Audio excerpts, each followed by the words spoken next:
Fala galera, bom dia, boa tarde, boa noite, boa madrugada. Meu nome é Sidney Martins, professor de língua portuguesa aqui do LAC Concursos, o maior site de videoaulas do Brasil, quiçá das Américas, ainda mais agora em parceria com o CID Concursos. Então galera, sem mais delongas, hoje nós vamos falar sobre intertextualidade. E antes que você pense, isso cai em concurso? Óbvio que cai. Gente, quanto mais a banca trabalhar o processo da análise textual, mais é a possibilidade desta banca trabalhar a questão da intertextualidade. Afinal de contas, as bancas hoje em dia elas estão mudando a perspectiva. Antigamente o camarada ele trabalhava o cunho gramatical puro e simples, com frases isoladas, pronto e acabou.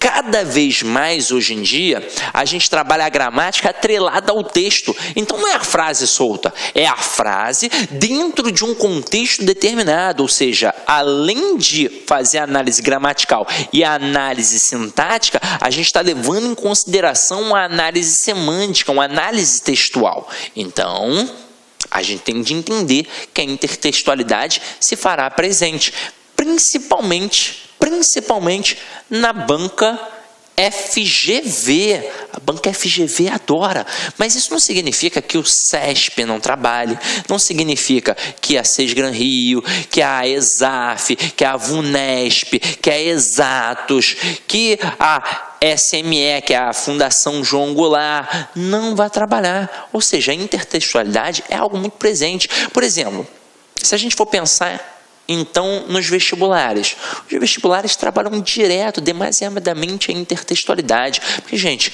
inter vem de estar dentro, é quando um texto entra no outro, é quando um texto dialoga com o outro. Então intertextualidade é basicamente isso, é perceber que um texto está dialogando com o outro, e para que eu possa perceber isso, gente, eu tenho de ter um conhecimento de mundo grande. Então a intertextualidade, de certa forma, é um fator de interpretação. É o que vai além do texto, é perceber os implícitos que estão ali. Então eu só consigo perceber a intertextualidade se eu tenho um conhecimento do outro texto. Só para vocês terem noção, recentemente numa prova de fiscal que teve aqui em Niterói, eles trabalharam a intertextualidade com um texto da Bíblia. Olha só que interessante. Então, sonetos conhecidos, livros conhecidos, a Bíblia, que é um texto muito conhecido, sempre fará parte de questões em que nós vamos trabalhar a intertextualidade. Gente, vamos começar a fazer o estudo dirigido e a partir do momento que eu me sentir tranquilo para dar os exemplos de algumas intertextualidades muito interessantes, eu vou fazendo, beleza? Então aqui, ó, intertextualidade acontece quando há uma referência explícita ou implícita de um texto em outro. Também pode ocorrer com outras formas além do texto: música, pintura, filme, novela, etc. Toda vez que uma obra fizer alusão a outra, ocorre a intertextualidade. É muito comum a gente perceber a intertextualidade, daqui a pouco eu vou falar sobre isso com mais calma, através de duas formas, da paráfrase e da paródia, não é? Agora, quais são os exemplos para que isso aconteça? São vários, como estão elencados aqui, ó, na música. Porra, música, então, eu faço várias aqui, ó. Eu faço vários processos de intertextualidade. Quando eu fiz aquele samba do porquê, que eu brinquei com a música do Almig Neto, aquela Conselhos, quando eu fiz a musiquinha do complemento nominal, com a adjunta de nominal, que a gente trabalhou com a música do padre Marcelo Rossi, isso é intertextualidade. O meu texto dialoga com o outro. Eu estou falando de um cunho gramatical, mas você percebe que eu fiz uma brincadeira com outro texto muito conhecido. Quando você pega, às vezes, uma propaganda, aquele camarada que faz o texto da Bombril, né? O texto não, né? Faz os comerciais do Bombril. Ele, uma certa vez, pegou uma foto da Mona Lisa, ele estava ali, ó, como se fosse a Mona Lisa. Ele estava dialogando com aquela pintura. E se você pegar, por exemplo, Chaves e Chapolin, principalmente Chapolin. Chapolin é um grande exemplo de como a televisão trabalha a intertextualidade, porque ele dialogou com diversos grandes autores da literatura mundial, com Shakespeare. Ele trabalhou com o Dante Alighieri, ele trabalhou com o Goethe. Então, aquele episódio que tem, e aí você vai lembrar, né, da sua infância, aquele episódio que tem o camarada que fez um pacto com o diabo, o Fausto, que ele tem o xerim, xerion do diabo. Então, né, quando ele faz xerim, xerion do diabo, aquilo dali é um diálogo com o Fausto do Goethe. O que foi o Fausto? Foi um texto em que o Fausto, ele enganou o diabo. Na verdade, ele fez um pacto com o diabo. E no imaginário coletivo a gente sabe que quando a gente faz um pacto com o diabo, a gente sempre se dá mal. Mas o Fausto se deu bem. Por quê? Porque ele não pediu nenhum bem material. O que ele pediu? Conhecimento. E quanto maior o conhecimento dele, mais ele conseguia ludibriar o próprio diabo. Então ele acabou se dando bem.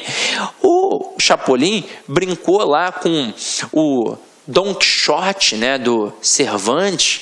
Então tinha lá o Don Quixote, o Sancho Panza, né, e tudo aquilo dali expresso, era um diálogo, era uma intertextualidade. Romeu e Julieta, é claro que ele brincava, ele colocava Romeu e Julieta, né, Jumeu e Julieta, né, uma coisa assim, mas ele fez a intertextualidade. Ou seja, o que é perceber a intertextualidade? É perceber quando um texto dialoga com o outro.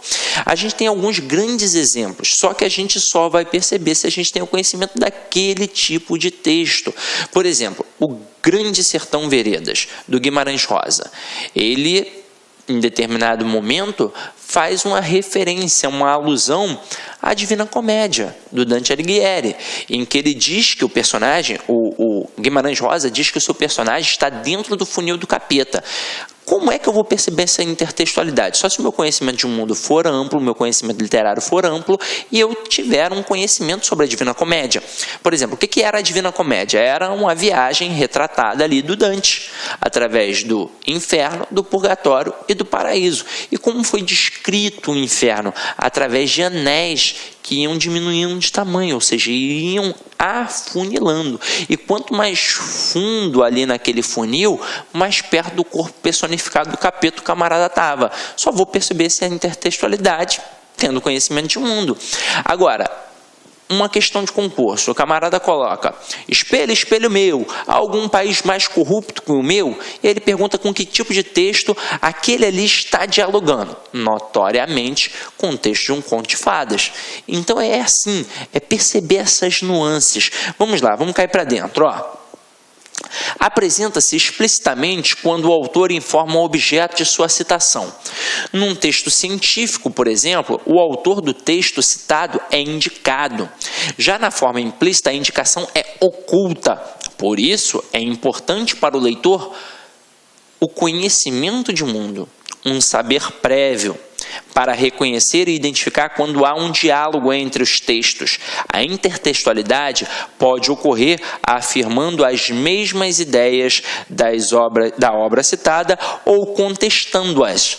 Há duas formas, a paráfrase e a paródia. Vamos ver primeiro a paráfrase. Então aqui, ó, o que é a paráfrase? Na paráfrase, as palavras são mudadas, porém a ideia do texto é confirmada pelo novo texto.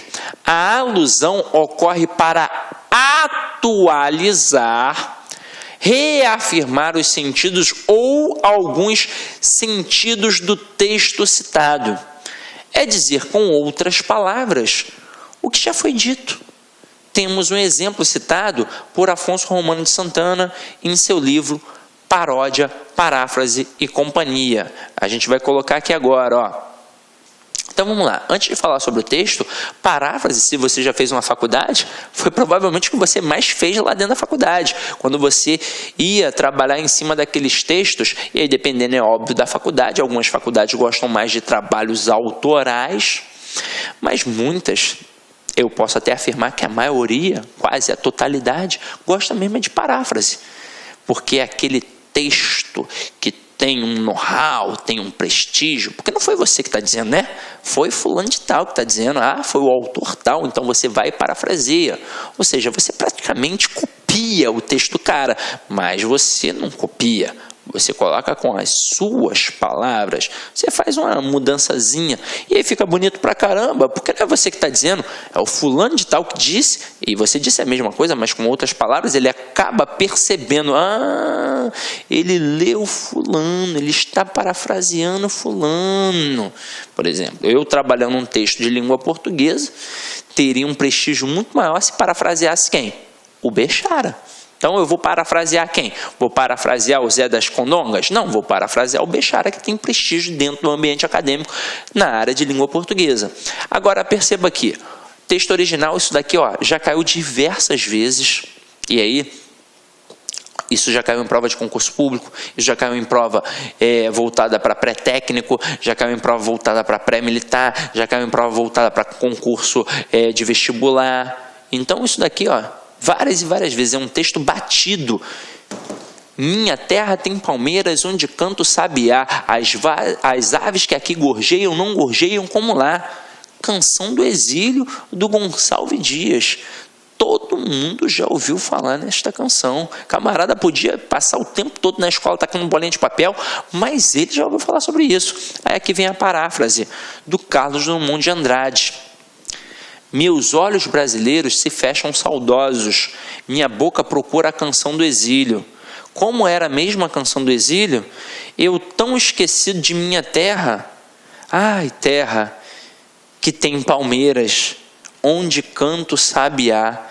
E aí, gente, a mesma sensação de saudade expressa na canção do exílio foi expressa aqui no texto do Carlos Drummond de Andrade, que é Europa, França e Bahia.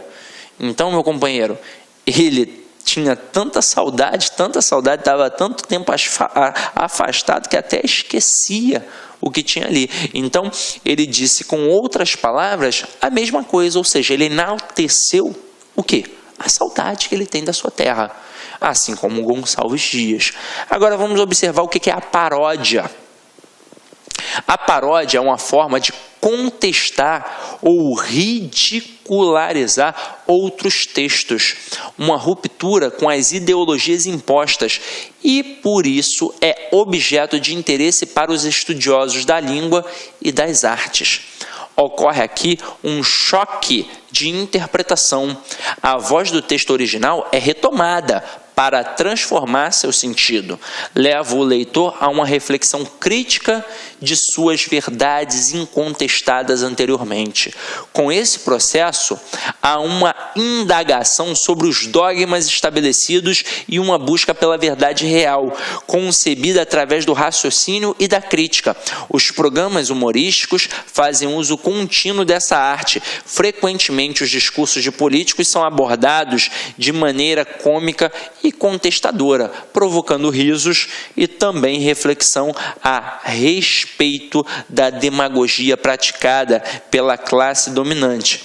Com o mesmo texto utilizado anteriormente, teremos agora uma paródia. Então vamos lá. Na paráfrase, o que o Drummond fez com o texto do Gonçalves Dias? Ele, da mesma forma, enalteceu a questão da saudade. É claro, com outras palavras, mas a gente facilmente percebeu a questão da saudade. Agora, olha aqui, um texto que é do Oswald de Andrade, O Canto de Regresso à Pátria. Então, vamos comparar aqui. Minha terra tem palmeiras onde canto sabiá. As aves que aqui gorjeiam não gorjeiam como lá. Ou seja, ele tem saudade das aves de sua terra. O canto era mais bonito. Por exemplo, o meu pai, ele é cearense. Assim como eu sou cearense também. Só que eu passei a minha vida inteira praticamente aqui no Rio de Janeiro, mas o meu pai passou sua juventude toda no Ceará. O meu pai, quando ele come um feijão, quando ele come uma carne de boi, ele fala assim, tá gostoso, mas não é como a carne do Ceará. Às vezes é até melhor, mas aquela sensação, sabe, de saudade, nostalgia, ele sempre fala, lá a carne do Ceará era muito mais gostosa. Mais ou menos o que acontece aqui na canção do Gonçalves Dias. Ou seja, ele sempre vai privilegiar sua terra, sua origem, sua base. Tudo que tem na sua base é mais importante. Pode ser até bacana no local em que eu estou, mas de onde eu vim era muito melhor. Agora aqui, no Oswald de Andrade. Minha terra tem palmares, onde gorjeia o mar. Se os passarinhos daqui não cantam como os de lá. Então, meu parceiro, na hora que ele bota minha terra tem palmares, é a chicotada mesmo. É para poder criticar o quilombo dos Palmares, é para poder criticar a sociedade escravocrata que a gente tinha. É uma quebra da ideologia do processo. Ou seja, é similar, faz lembrar, mas ele está dizendo outra coisa completamente diferente. Ou seja, não é mais uma paráfrase, e sim uma paródia. Então, as paródias têm normalmente o cunho do quê? Da crítica social. Agora, pode ser um outro tipo de crítica, mas a crítica social fica mais enfatizada. Então, vamos pegar um próximo aqui, para a gente poder perceber a brincadeira. Ó. Fala, galera, e aí, você está gostando dessa super aula? Você vai fazer o concurso para o Magistério do Rio de Janeiro? Então não perca tempo. Acesse o nosso site cidconcursos.com.br e adquira a turma completaça por apenas 10 parcelinhas de R$20. É o melhor custo-benefício do mercado. Então, meu companheiro, minha companheira, está esperando o quê? Venha para o Cid Concursos e seja um aluno diferenciado. Clique lá.